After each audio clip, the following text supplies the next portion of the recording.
नारी शक्ति वंदन जैसा अधिनियम जो पार्टी आरक्षण को बढ़ावा दे रही है तो खत्म तो नहीं करेगी। और माननीय मोदी जी ने महिलाओं को 33% आरक्षण देके नहीं ये साबित कर दिया। राहुल गांधी के बयान के विरोध में एससी मोर्चा ने दिया तहसीलदार को ज्ञापन।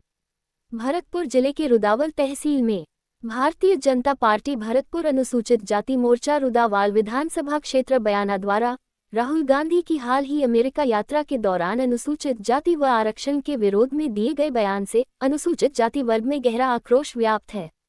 इसको लेकर भारतीय जनता पार्टी अनुसूचित जाति मोर्चा द्वारा आज महामहिम राष्ट्रपति महोदय के नाम रुदावल तहसीलदार को ज्ञापन देकर अपना विरोध दर्ज करवाया गया।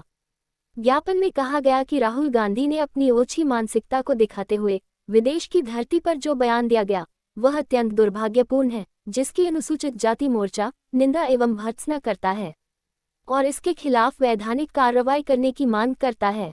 इस मौके पर प्रवासी प्रभारी रिंकी वर्मा, अनुसूचित जाति मोर्चा महामंत्री हेमराज कोली, दीपक परमार भाजपा मंडल अध्यक्ष, मोतीराम मीना, सुरेश चंद सोनी, पचायाराम कोली, जजवीर लोकेश शर्मा आकाश सहित अनेकों भाजपा कार्यकर्ता उपस्थित रहे। आज इस रुदावल क्षेत्र में आई हूँ जो कि एक बयाना विधानसभा का छोटा सा एक कस्बा है और हमारा जो बेसिक जो मुद्दा है भारतीय जनता पार्टी अनुसूचित जाति मोर्चे की तरफ से हमें एक प्रभारी के रूप में भेजा है कि अभी हाल ही में माननीय राहुल गांधी जी ने अमेरिका में जाके एक भाषण दिया कि हम अगर सत्ता में आए तो आरक्षण को खत्म कर देंगे। ये मानसिकता कांग्रेस की रही है।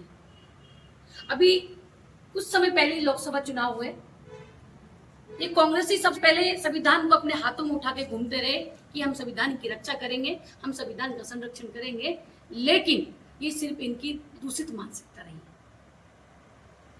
लोकसभा चुनाव हो गया और चुनाव के तुरंत बाद ही लोकसभा के प्रतिपक्ष नेता माननीय राहुल गांधी जी का बयान आता है कि अमेरिका में जाके भाषण देते हैं कि जिस दिन हम सत्ता में आएंगे आरक्षण को खत्म कर देंगे।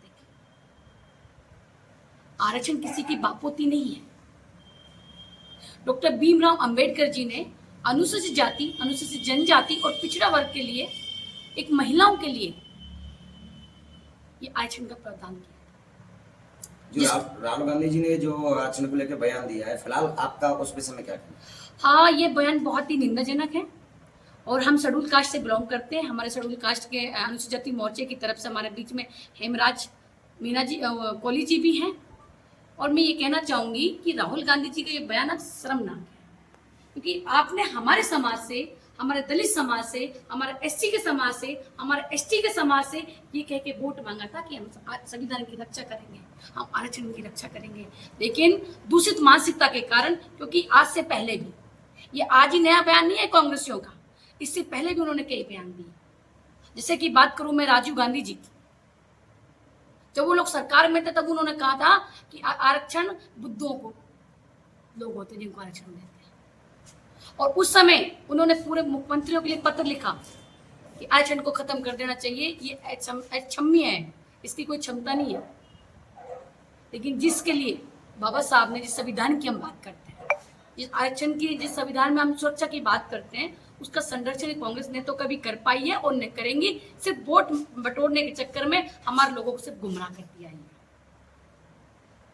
जो यहाँ आप लोगों ने यहाँ जो बीजेपी के सदस्य हैं उनसे वार्तालाप की है, आगे इसमें क्या प्रोसेस जारी रहेगा?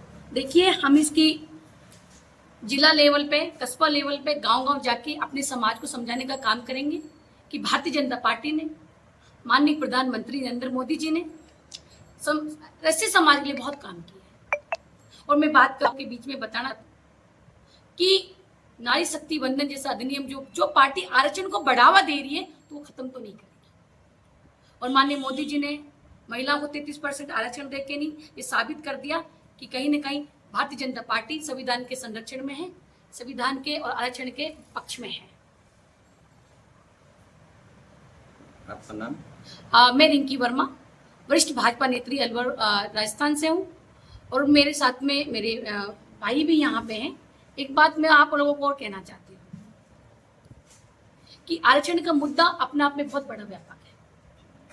शुरुआत में आरक्षण नहीं था, लेकिन अंबेडकर जी और गांधी जी के समझौते से ही आरक्षण की शुरुआत हुई। लेकिन बाबा साहब भीमराव अंबेडकर जी को पता था कि जब संविधान जिस दिन लिखा जाएगा कि कहीं ना कहीं वंचित वर्ग को, आज मोदी जी ने उसको पूर्ति करने का काम किया। वंचित वर्ग में हमारे सवर्ण लोग भी आते हैं, जनरल के जो लोग थे, जो गरीब थे, उनको भी कहीं ना कहीं मोदी जी ने आरक्षण दिया है।